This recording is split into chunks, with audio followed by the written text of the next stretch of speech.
Good afternoon, Chris. Thanks for joining me on this mixed day when it comes to the weather. How are you keeping? Yeah, not too bad. Welcome to April. Yeah, a cooler April in terms of the weather per se, but I'm glad we're here. We're out of the first month of the year, finally, getting closer to summer. Yeah, no, absolutely. And let's hope for brighter weather and brighter world conditions. And let's hit that head on. So today's going to mark one of those days where a lot of people see their energy bills increase dramatically with the energy price cap increasing. What does this mean for us, and what does inflation mean for us in the coming months ahead? First, I'm very sad that people are seeing higher gas and electricity bills. That's very unfortunate. We have been very, very lucky as a population over the last few decades, but I'm afraid that they're going up again now, and much more than people have seen. That's the bad news. I think the better news is that I personally believe we're actually very close to the peak of inflationary fears. Again, inflation, the Bank of England acknowledges this. They've raised interest rates now 3 times in the last 4 months. There are more interest rate rises to come, but fortunately, I think we're actually very close to that point where inflation starts to fall back a little bit. Now, it's still going to end, I would say this year, a rise of about 4%. So it's still inflation that we're unused to versus the last 10 or 15 years. But if you're a little bit older, like me, not so much you, Rob, but like me, then you do remember that inflation of various times of the 80s and a bit of the early 90s. And I don't really, I was born in the 1970s. I don't really remember them, but believe me, unfortunately, if you go back to them, those periods, inflation was even worse. So I don't think we're going back to there. We always have a bit of inflation out there, but I think fortunately, don't get too worried about where it's going to go from here. I think we're actually going to start to see no more, hopefully, no more big reductions of expectations towards inflation going forward. So we shall see, but it's tricky. But unfortunately, I think Bank of England is understanding they need to raise interest rates a bit. We may make a bit of money in the bank, you never know. But I think more importantly, the economy is still improving slowly, but is still getting there. Hopefully, as you say, Rob, there'll be some big progress on some of the geopolitical matters. Clearly, Russia has to understand that it's ruining its own economy through some of its actions in Ukraine. Hopefully, they will understand that in due course. If we see some improvement there and related, it will be a better year. Yeah, no, let's hope so. And let's certainly hope that we are getting towards the peak of inflation, because it has been a huge pressure for families, hasn't it? Let's touch on quickly then volatility, Chris, because clearly that has, since the start of the year in particular, has been at a much higher level than we've seen for many years.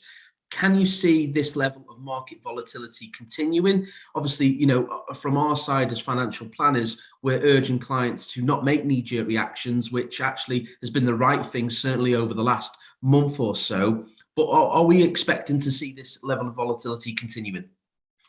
So volatility, again, a bit like inflation, there'll always be some of it, sadly. I wish it was easy to say that there'll never be any inflation, but that patently is not true. And if it was, then don't believe it, because there always will be some. The question is, as you say, Rob, is reacting in the right way towards any volatility, be it induced by growth or a lack of growth, or inflation or a lack of inflation, or whatever it might be. You're absolutely correct. The key is not to panic. And it's something we've talked about in recent months, but unfortunately we've had some of those early 2022 volatility moments. The key is not to panic and start to consider still to think medium term. Think about over the duration of your pension fund or whatever your personal financial target might be. So that's the first key. The second one is to acknowledge that I think actually central banks and governments of the world understand that they're going to have to make a few changes. Central banks are having to raise interest rates because they acknowledge that inflation is apparent.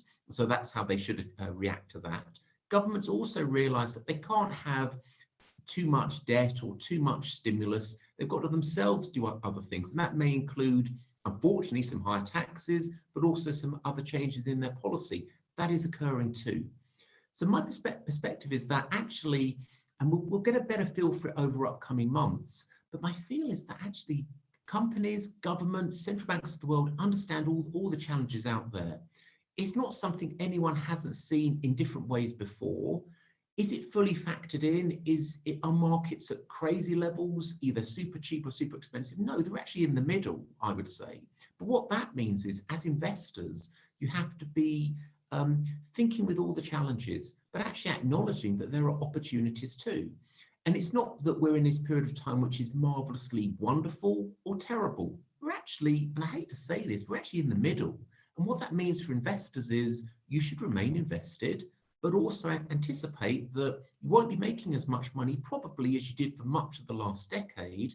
But actually, is it going to be better than putting your money in the bank? Absolutely, because your chance of beating inflation numbers is still there as an investor. And that's the real key for anybody looking beyond next month or even this year. You want to try and at least beat the inflation rate and make a bit of money for yourself to boost your pension fund or other longer-term investment plan you have. And the investment world still remains the best way to do that. And frankly, despite all the challenges out there, rather boringly, I still hold that view. So fingers crossed, keep watching, keep thinking, but please don't panic. Yeah, no, good advice, Chris. As you say, investing's a long-term strategy anyway. So don't think about tomorrow, the next month, the next year. Think of the long-term objectives. And although we don't have a crystal ball, there's a lot of good common sense out there when it comes to investing, isn't there? Last question then, just to wrap up on. It's something that I'm sure we're going to see more in the media, because the media love bad news and they particularly love this word, which is recession. Are we likely to see a recession this year, do you think? So recessions, again, we've all seen them before at various points, particularly if you're as old as me. There's no doubt about that. Here's the thing about recession. Recessions technically are when, to be really boring about it, you get 2 quarterly periods which have negative growth. Now that means a 6-month period approximately. Are we going to see that? My bet is no. And there's 2 reasons why. The first is that we've actually got some advantages because we actually had a recession only a couple of years ago, sadly, because of course we had all those COVID uncertainties and related. We're still getting some benefits from the fact that we're improving from that. We can see it in our day-to-day lives. We're going out, we're going on a holiday, we're going without a need not to be able to do something, to meet family, whatever it might be.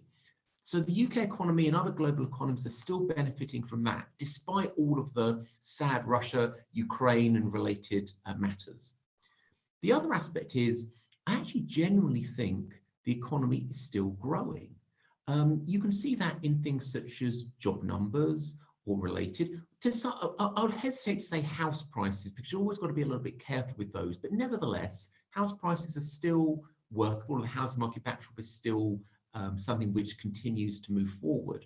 You put all of that together, I still think the UK economy and other major global economies around the world are actually going to avoid recession and move forward in 2022 and 2023. And so on that basis, again, as an investor, should you be too worried or panicking about your equity or bond or any other sort of investment you have? Absolutely not. What you need to be doing, much more importantly, is back to a phrase that we've used many times, the importance of being an active investor. And an active investor means you actually have to choose carefully. And as an investment company, as somebody having to think about those sorts of things, this means that choices there are much more important than just saying, right, we'll have a bit of everything and it's all going to be okay.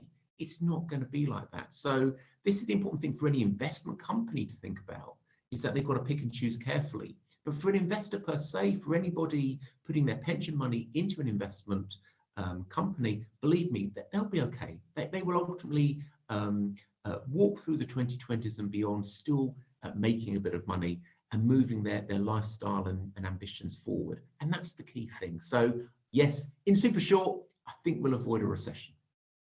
Brilliant. Thanks, Chris. Obviously, yeah, we won't hold you to it because everything's always an unknown. But as always, great to catch up, and I look forward to speaking to you in May. Pleasure.